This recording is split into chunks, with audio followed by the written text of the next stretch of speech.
Perceptual Shift Show. Whoa, whoa, whoa.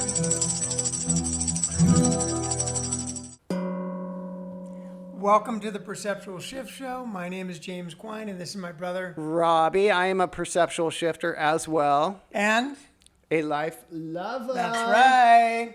My life, love, and brew. I'm going to take a swig right And now. a cinnamon tea lover. Oh, man. Yeah, this is a shout You're out. a cinnamon tea addict. Let's own it.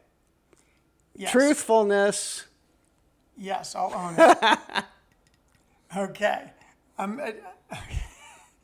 Here we go. So this is a shout out to Harney's Hot Spice Cinnamon Tea. Whoa. They're not an advertiser. It's called Horny Harneys? No, it's called Harney's Spiced Cinnamon Tea, and it is incredibly spicy and delicious if you love cinnamon. Right. They're not a advertiser or anything. We don't advertise for Right, it, but right. I do love the tea. It's really done miracles for your blood pressure. Is that correct? Or not? Not the tea so much, but I do put I do take about a tablespoon of cinnamon every day, Right. and that has done a lot for my cholesterol. Oh, cholesterol. Yes, yes. And but I'm not a doctor, so don't take my advice. Okay, yeah, let's But not. it worked for me. It worked for Sean. Sure. our That's younger great. brother. Yeah. Yeah, and a bunch of my friends. So Wow, I might didn't know work for you. Sean was on this cinnamon tea also. Yeah, he's on the cinnamon instead of their taking Crestor or one That's of those medications. great. Yeah. Okay, let's get back to the Okay. show. What is the show about? The show is, there's no mystery to it. It's about a perceptual shift in alignment with a happier, more life-loving-esque life. Right, and when we say perceptual shift, meaning if we're not happy, joyous, free, loving life and feel like our life is full of abundance, Right. then we learn these tools to shift into that space. That's right. It's never too late to do a perceptual shift. I do them Yes, every day. exactly. More than once. Yes. Yeah. And the difference between perspective and perception is outlined in the book. Right. So you can try this at home if you're listening or you're watching. And you can do this with me, if you bring your finger up above your head Okay. and you rotate it in a clockwise direction, okay? The perspective that we're looking up at our finger is from down below, correct? Correct, yeah. And it is going clockwise, right? Right. We perceive it as a clockwise. Yeah, yeah. Now I want you to slowly bring that down. Okay. Watch the mic. Bring it down and bring it down below towards your waist. Okay. What direction is your finger spinning in? Counterclockwise. That's right. And what's our perspective? From above down below. Right. So our perspective has shifted and our perception has shifted with it. And it's really, really, I saw that on a YouTube somewhere and I Right. thought it was so interesting. I It is wanted to interesting. incorporate that into the book. Sure. Because it really gives you a sense of the difference, but also how, I wouldn't say interchangeable, but how interconnected those two words are. Yeah. When we shift our perspective, often it changes our perception of things. Right. So that's really what we're trying to do here, is help everybody in the whole world, every human on this planet, and every animal to love their life. Yeah. And to recognize the abundance that already exists in their life. Right. And that they can bring more abundance into their life if they shift their perception. There we go. Okay, so that's what the book is about. That's what the book is about. That's what this podcast is about. It's about the book that I wrote with help from Rob. And the way we do this podcast is typically we'll read one page Right. from one of the chapters. We'll go over it. We'll talk about it. We'll do the questions. And you can follow along if you have the book. And if you don't have the book, I'm going to let you know how to get the book. But before we do that, We got to perceptually shift sonically with some music. that's what we're going to do. So, and it would be a lot easier, bro, if we just recorded this song once. I agree. And we just played it every time. But there's something spontaneous and wonderful about doing it every time. Doing it live. And it brings us into the attitude of gratitude. And the perceptual shift zone. Right. It shifts us, so we're going to hopefully shift ourselves and shift you. Right. You ready? No. Okay. Excuse you. I was testing you. I almost fell for that. That's right. We're applying our perceptual shift lenses so we can shift even to a deeper level. Was I testing that you put the glasses on, or was I just saying that I because I think it was a forgot? setup. I'm not sure. Okay, It might you have never been know. 50-50. Okay. Okay, here we go.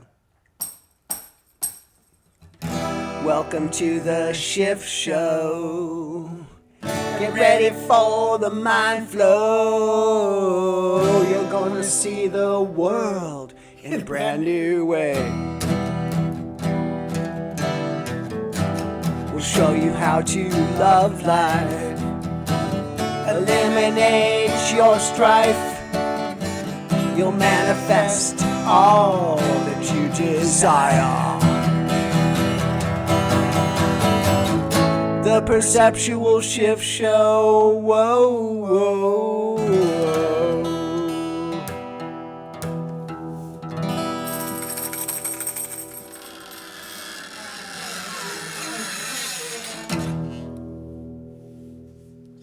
Voila. There we go.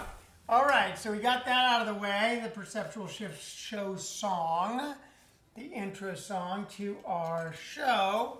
And if you are still with us, listening or watching, we are going to get into the second part, or the main meat part of our show, which is reading out of the Perceptual Shift. But before we do that, wanted to let you know that you can buy the book, if you would like to, on Amazon.com, the hardback or the softback book, which allows you to do writing inside the book. Or, What if they want a signed copy of it? well, hold on, let's get. Okay. You're going to do the Kindle. Or you can get it on Kindle, which is really ducat saving. Yep. But if you get the Kindle, you need to Get a notebook. get a notebook or a journal. Yeah. So that you have a place to do the writing. There's a lot of writing in here, and it's highly recommended. Yes, it is. And something also about the writing in the book that I wanted to mention that I haven't mentioned before in any of the other episodes is that if you're writing anything that you think is personal, and if somebody found it, they would get upset or would create conflict or problems, it's important to keep it in a private place. Yeah. It's important to not let somebody stumble upon it. Maybe you write something like, maybe there's a question that says, is there anyone in your life that's creating a problem for you at the moment? And you write the name of the person. Right. That person then finds the book. Yeah. Then they get upset at you. It's important that you don't create more chaos in your Sure. life. And keep it away from the nosy neighbors. Yes, yes. So if you need to, get some kind of special lock on the book and, drill a hole through and put a, Or whatever. write it backwards in a mirror. And so Yes. And if you want a signed copy, you can just DM me directly on Instagram or TikTok. My handle is James M. Quine, M like Michael, Quin, as in Nancy E. Or you can just post in the comments of this podcast that you would like a signed copy, and I'll reach back out to you and get you a signed copy. Same price as if you buy it on Amazon. And then I'm a proud owner of the signed copy club, and yes. it raises the vibration of the book for me. it is. For me, it's I do very like personalizing It's it. personalized, yeah. And then also, if you do like this podcast and you want to get notifications of future podcasts, subscribe to this podcast. If you like it, follow, etc. And then finally, the last announcement before we get into it is the Saturday workshop. That's right. Yeah, so we do a Saturday workshop on the book. Uh-huh. One or two pages out of the book, live with Robbie and James. Right. On Zoom. The information is in this podcast, the details of this podcast. We also announce it on Instagram and TikTok. And you'll get the Zoom link, but for the password, you'll need to reach out to me and I'll give you the password. So what are you thinking about that little Saturday workshop? You like it? I absolutely adore it, and I've shared this before, but last week it knocked my socks off. It was so good. Yep. It was intimate. It only lasts an hour, so it's a perceptual shift for an hour, and we go slowly because the questions are deep. But it's not a race, And when he says last week too, he has no idea when this podcast is sorry. going to air, but at least some of these are really fantastic. Yeah. For sure. I like them all. I actually. mean, try it or deny it. Come check it out. And it just helps me go even deeper into the book. And if you have any questions about the book or anything else, or life loving or abundance, right. Then you can just ask It's us. nice hearing different people's perspectives. Some people are new. Some people are walking through some trauma and stuff like that. Yeah. And it's a very safe space. It's intimate and it's very real. It's very human. It's interesting too to connect to the real people behind these creative works, like my Right. book. Last night I happened to be on TikTok or Instagram, and Sylvester Stallone was doing a live feed and answering questions from people. And it's kind of cool when he was talking about, somebody said, "Did you actually write all of the Rockies?" And he said every word, every word, period. yeah, he did. And it was interesting hearing his perspective on the shows. So I welcome you to that Saturday workshop. And with that, He had a perceptual shift with boxing gloves on. He did. Well, his whole life changed. His Yeah. story is really interesting. Yeah, I know a little about it. It is interesting. So let's get into the reading. Today we are on page 13. We're on page 13. Okay, so we are on page 13, which is the chapter, The Roots of Our Perceptions. And today's reading is called The Influence of Family. Our family of origin imprints early patterns that shape our worldview. From an early age, we absorb beliefs, values, and behaviors modeled by parents, siblings, and extended family.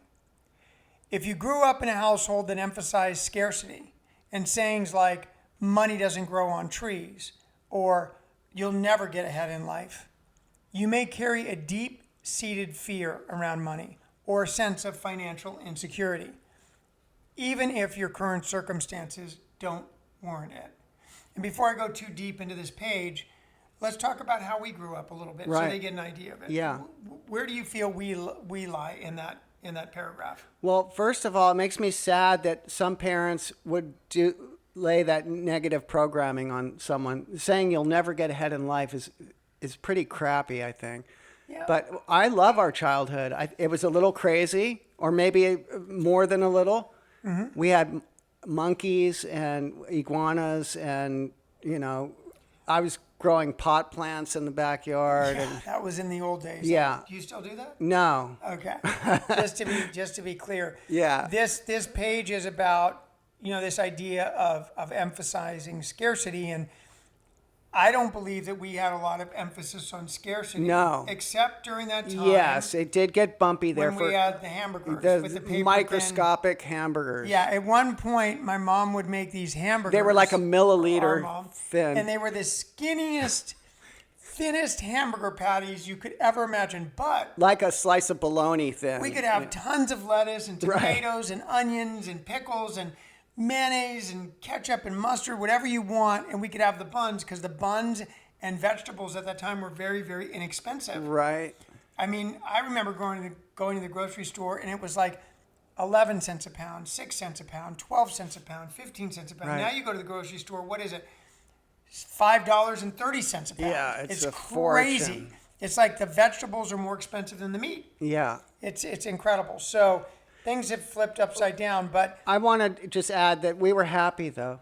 we were very happy. I mean, Yeah. we had a really We good were life. skateboarding all over the place. And Right. So a little bit background about us being raised. My grandfather was very successful financially, and my mom and my father was with my mother, and they inherited, I believe it was $1 million. And our grandpa's from Kiev. Yes. And so my mom inherited $1 million, and I think when she was 18 or 20, right? Something like that, maybe 21. Very young. So if you think about that, what was that? Maybe 1960-ish or 1958 or something like that. Right. $1 million was a lot of money. Yeah. So we lived really in the lap of luxury, I would say. in the ghetto of Hancock Park, the ghetto part Well, of it. it was still a very nice It park. was even nice. though- It was yeah, it was right across from the golf course. Yeah, it was. We had golf balls flying in our pool and stuff. Yeah, it was we like, had sometimes we had a torpedoes. driver, Joe the driver. Yeah, right? yeah, he, yeah. He was like our chauffeur. Right, with the Volkswagen. Yeah, we always had a housekeeper. Yeah. Which was kind of a slash babysitter housekeeper. Lilia, she was awesome. Yeah. Shout out to Lilia. Shout out to Lilia.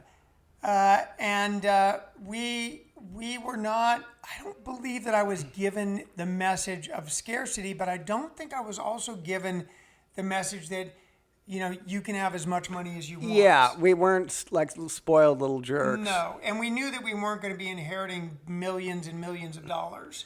That wasn't going to be happening for us. We weren't trust fund babies. We were a little bit latchkey kids there for a while. I mean, I just drove my bike to school every day. We were latchkey. That was sort of the way it was back in those days. It's true. Yeah, it was a little safer. So, my imprint about money, and this is going to be interesting because it's not really what the book is saying necessarily, but my imprint was that later in life, when I was a teenager, and things were extremely dysfunctional in our households, and most of my friends who lived in Benedict Canyon or Beverly Hills, their households were very dysfunctional. Right. And a lot of us were drug addicts and alcoholics.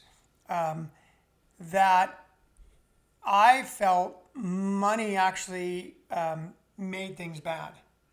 Wow. And part of that was that I spent the summers down in Mexico. Right.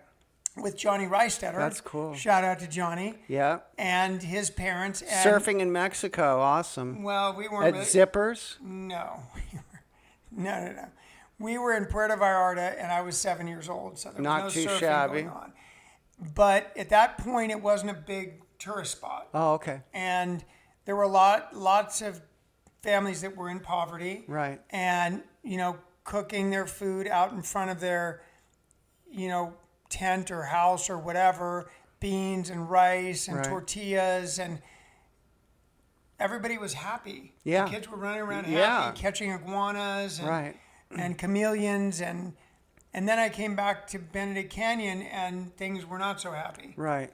Or Wilcox or wherever I was. Sure. Because let's face it, things weren't always great. Right. We had Hal, the horrible stepfather. Oh, yikes. And then we had Jack, who was a good stepfather, but a drug addict also. Right. And Hal was a drug Cocaine addict. going on And my there. mom was a codependent. Right. And, there was a lot of craziness growing up. A lot of love, but a lot of craziness. And we could have used some perceptual shifting back then. Yes. And so I came away as an adult with a message that be careful of having too much money because it can destroy your life and alienate you from other people. That was my messaging. What was your messaging about money? Because you've been very conservative with money in your life. Yeah. Much more than me. I like money a lot, but it was never the center of my universe. I mean, I was more interested in being like a glitter rock dude or something. Because even today, you're very conservative around money. Yeah. You're very apprehensive to spend a lot of money. I'm kind of a minimalist. Yeah. Yeah. Kind of menschy. Well, that's not the word, right? Is it? Is it no, mensch is a good Mensch person. is good, yeah, but mangy doesn't sound that good. I don't know what word I was looking for. I wouldn't say stingy, but you're apprehensive I to sort of spend heard, a like- lot of money. Like, tell them a little bit about your car, your old car. It was a POS, baby. They call them Maui Cruisers out here. It was just rusted. It would rain and I would get wet, What were the tires like? The tires were the crappiest, cheapest tires I could think you were find. running on one or two spares. Yes, definitely. Rotating. Right? What about that hood? What was going on with the hood? Didn't you have a hole in the hood? Someone stole my battery out of there, and so remember we put a chain put on a the chain. hood and a lock, it was so super nobody could ghetto. open And then up I his- forgot the combination of the lock, so it was overheating and stuff. Yeah, it I'm was- not really a car dude at all. I'm Right. very much like a And spaz. today, what do you drive? A very, very sexy truck. It's a hybrid. What yeah. is that? Ford? It's a Ford Maverick. Maverick, yeah. Yeah. Yeah. So he's got a very sexy Yeah, people truck. did a double take when James helped me get that car, and I felt like a movie star. Yeah, I took him to the lot and I said, "Hey, this is kind of a cool truck." And I said, yeah, you should sit in it and check it out. And he was apprehensive. He sat in it, and I said, well, I hope you like it because I bought it for you. It was very mind-blowing, yeah. Yeah, so that was a beautiful thing. It was. I love it, and I love that you drive that truck. Okay, so let's get back to the book. So that's where you have a sense, your financial thing is a sense of conservancy, and money doesn't really mean that much to you. Yeah, it's not the center. I mean, I'm not against it. Yeah, I like money. Yeah, there's but nothing wrong with I don't feel that. like I need money. On the other hand, families that foster a sense of possibility and resilience, you can achieve anything you set your mind to, might instill a more optimistic outlook. Yet even positive influences can bring unintentional baggage. For example, the pressure to always excel can lead to perfectionism and chronic stress. And we know what stress does to the body. Yeah. Not good. Not good. So recognizing how family dynamics have shaped your perceptions is the first step in understanding your lens. It's not about placing blame, but about identifying and understanding patterns that no longer serve you. That's right. With this awareness, you can make the necessary, thank you, attitude adjustments. Yes. Consciously transforming these perceptions into ones that empower you, reflect your true self. And what do we mean when we say reflect your true self? What is that we're aspiring towards? Alignment. Higher mind, I guess my soul in some... I mean, for me, it's a sense of self. My heart's desire. Yeah, a sense of self that emanates love, Right. kindness, forgiveness, Yeah. compassion. Yeah. All the good stuff, all the stuff that's on the plus side of the equation emotionally. The higher aspects. Yes. Definitely. And it's not to say that anger, resentment, self-pity, despair, all that stuff is not going to exist in life because we're human, so we're going to feel those feelings. Sure. It's just a matter of trying to shift our perceptions so that we can move out of those when they come up, when they arise. Move out of the difficult, painful emotions and experiences when they arise and move Right. back into gratitude and love. That's right. And don't be a deer in the headlights with emotional paralysis. Right, that It's easy. flight, or freeze. Right, mode. right, Yeah. exactly. It's very easy to get overwhelmed. It's a good idea to take a breath when I feel that way. Exactly. Okay, so let's get into the questions. Okay. Can you name someone or a couple of people who have had a positive influence on you in your life? Yes. And I'm sitting next to one of them right here. Thank you. Yes, it's you. I'll give a ding for that. You deserve it. Yeah, you probably saved my life. I don't want to go down the whole story. Well, but actually, the next question is, how has my influence on you positively changed the way that you see things and live your life? I'm looking at it right here. You have a house, and I was with James every step of the way. He found the land. There was a little shitty tool shack on here and an avocado tree, which I loved. I was sad that got... And the guest house. Yeah, the guest house. And he said, I'm going to build a home here. And I didn't let him see me do it, but I did an eye roll because I didn't really... The invisible eye roll. I mean, he doesn't know how to... He's not a construction guy, It's like, how are you going to build a house? And he started building a little model in the office. It was like his little laboratory. And he designed this whole house, and it's effing gorgeous. I mean, every time I come here to do the podcast and the gate opens and I'm looking at the, down at the islands out here and the palm trees, it's a little bit heaven-esque. We built my tenant and I built like the Batmobile gate, the kind that's it's like a barn door that slides, so Right. it looks like a fence, but Yeah. you push a button and then you can drive in. It's That pretty would be cool if we had like a little recording of Batman every time it opened up. I should put like the Batman logo on that gate, down there. Batgate. But aside from the material stuff that I have, I wanted to ask you about the spiritual stuff, like the way that, that's how huge has that too. influenced you? We have a very interesting story here. I overdosed, and James flew up to San Francisco with my dad, and my journey began in sobriety. It was the sort of beginning of Perceptual Shift. It really was. It gave me a huge perceptual shift because when I was in that state of divorce, because in California you have to have 6 months, you file for divorce, you have 6 months. When I was in that place, I was in a state of blame and having a hard time looking at my part. And my brother kept encouraging me to find my part without telling me what my part was. Right. And eventually he came back, and while I was doing some writing on this, and he said, take a look at the ending of your relationships in the past. And is there any common situation, feeling, experience that happened for you or your partner at the end of the relationship during the breakup? Like, can you identify anything? And I was able to identify that.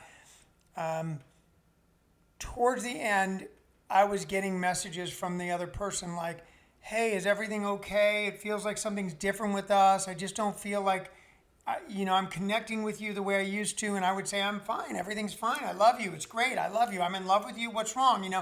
And they would, the women would sense there was this, feeling that they couldn't really, they weren't being loved or feeling the love the way that they felt at the beginning. And my brother came up to me and he said, oh, that's lack of intimacy. Right. He said, you've got some fear of intimacy there. Maybe do some writing on that. And so that opened the door for me to take a look at the fear of intimacy, which makes sense because I felt abandoned at boarding school when my mom told me I wouldn't be coming home for Thanksgiving because I was a problem child and I was going to create a lot of chaos in the house, which probably was true. So I was left in New York, upstate New York. My perception was everybody else went home for Thanksgiving except me. And I felt abandoned many times emotionally by my mom, although, I don't think she ever intentionally did it. And so I had this fear of abandonment. So my MO was to, cast the net, reel them in, be loving and charming and sweet and wonderful and open my heart all the way up. But once I had them, I have to start closing those gates because I could get hurt and abandoned. Sure. And taking the risk of getting devastated again emotionally by a woman was something I wasn't willing to do.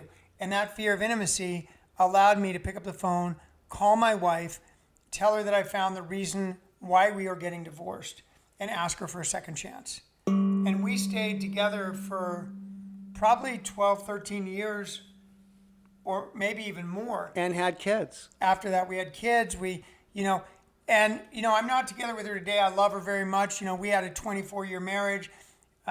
She was definitely, a huge part of my life and will always be.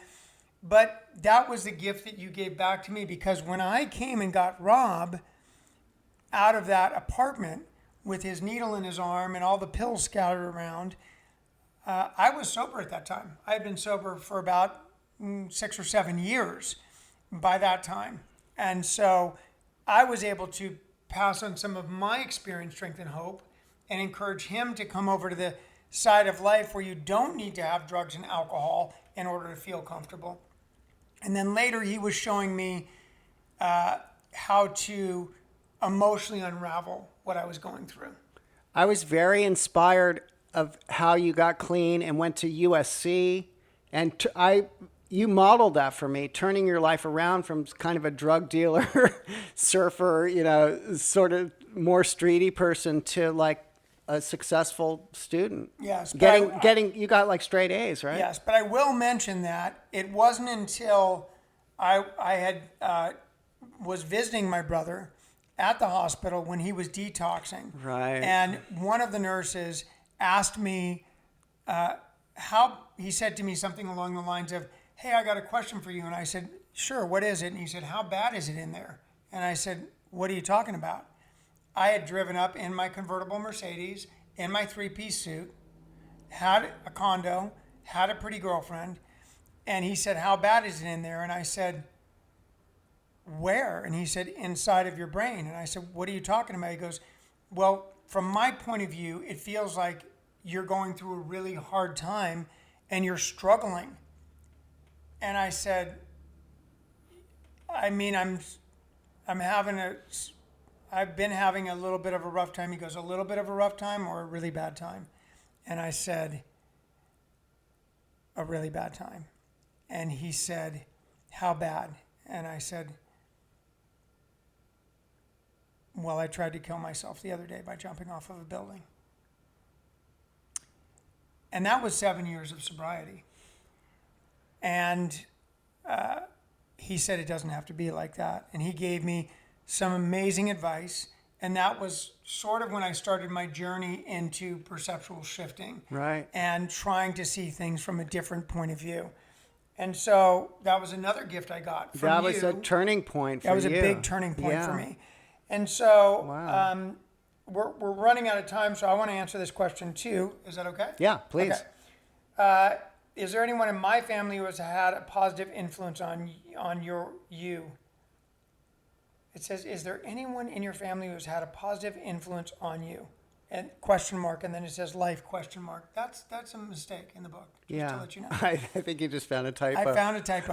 I found a typo in the book. Yay! And we only went through this book like 5 or 6 times. We found another typo too, where So there it's was great. a blank page on 12. Yes, yes. And we proofread it a million times. Yes. So, I mean, essentially, is there someone in my family who's had a positive influence on me or in my life? And the answer is yes. And there's been so many people who've influenced my life in so many ways.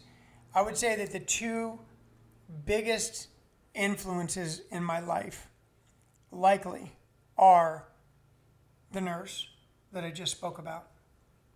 Probably saved my life. Wow. Shout out to you, whoever you are. Wow. A wonderful man. Interesting. Only met him once. Yeah. Only conversed with him for 5 minutes. That was so surreal. I remember that meeting, and I didn't realize how deep it was at the time. Yeah. And then also, I believe his name is David Shoshat, and he was an English teacher. And when I went to USC, I had come from Santa Monica Community College, Right. and I wasn't a great student, although I had been getting A's and B's at Santa Monica Community College. I didn't feel like I was a great writer, and I was getting a lot of help from Dad because my father is a writer. He's written books and screenplays and so forth. Mm-hmm. And so he was helping me on the side, and I was leaning on him way too much. Right. To the extent that I didn't really know how to write very well. So when I went into David's class at USC, he said something along the lines of, okay, class, and this is one of my first days at USC, he said, everybody take out a couple of pieces of paper and just write down what your summer was like, 2 pages. And I froze. I was terrified because I was thinking every paragraph has a power 1 sentence.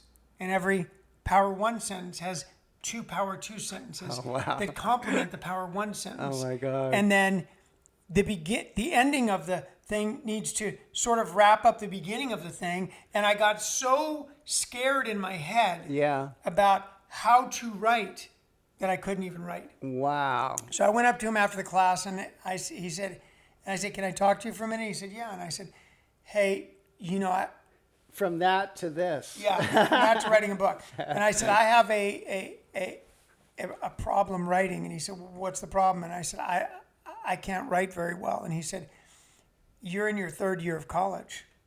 What do you mean you can't write very well? And I said, I told him what I just told you about the power 1 and whatever. And he said, you're getting way into your head about this. Yeah. He said, writing is just basically the same thing as talking. You can speak fine, just write.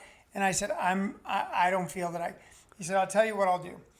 If you come to my office Monday, Wednesday, Friday at a certain time, and you're there on time and you're never late, I will go over your papers with you and give you corrections. And then you will go home and you will correct those papers and bring them back, and you will correct them and correct them and correct them and make them better until you get them right. Wow. I'm willing to do this, but if you miss 1 session or you're late to any sessions, I'm out. Wow. So I took him up on the offer. He helped me become a really good writer. That's awesome. I felt confident in my writing skills. Mm-hmm. And then he said, at the end of the class, he said, hey, James, there is a special test we have at USC. And we put it on at the auditorium, and a lot of kids show up. And it allows you to answer 1 essay question. And if you win the contest, you don't have to go to English 101B. You just automatically get an A and pass out of the class.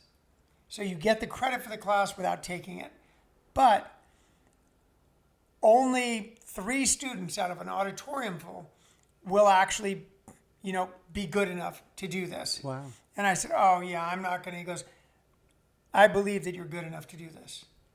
And so it's interesting we're on this page. Yeah. Because, and sorry, everybody, if this podcast is going a little over. This is an important story, though. I never heard this one before. Yeah. So I went to the class. You bring a few sheets of paper and a pen, a couple of pens, and they go up in front of the class and they write on the board the essay question, and they give you 15 minutes to answer the question. And then you turn in your paper. And the question was this. In thinking about the relationship between money and happiness, what do you think the biggest effects are? And can you extrapolate your own experiences in relationship to this idea? Something along those lines. And I thought to myself, I got this. Because summers in Puerto Vallarta, a lot of poverty there. Right. Living in Beverly Hills with my father, and then watching mom with the hamburger situation, being poor, and then seeing poor kids and rich kids and everything else. I drew graphs between the correlation. I wrote the whole thing, and as you probably guessed already, I passed out of 101B. I was one of the 3. Yeah. Hold on. Yeah, and that was a great moment because it confirmed to me that I was actually a really good writer. Yeah. Something like 400 kids in that class. And what I get out of it is you walked directly through your fears. I did, and thank you so much to that professor. Yeah. I tried to find him and I could never Shout find him. out to the professor. David Shoshat, I believe. And so that's my answer. Those are the people that really, really influenced me. For the people watching this podcast or listening, maybe you can think about who has been a great influence on you in your life, Right. a positive influence, somebody that really A made mentor. a big difference. Yes. And we've gone over our time, so it's time to wrap up the show. But before we wrap it up, Before we rock it up. I saw you reaching for those glasses, That's so I'm right. going to copy you. Okay. We have an outro song for you. It's very different than the intro song. Yes, completely different. If you've never been watching this podcast, if you've never listened to it, then you are going to be completely mesmerized and shocked at the difference between this song and the song we played at the intro. Okay. Without further ado. Now you've For the Shift Show. I hope you got your mind blown. We'll be back next week with more to say. If you are a seeker, buy the book, dig deeper. Take what you like and now go out and play in Puerto Vallarta. The Perceptual Shift Show. Whoa, whoa, whoa.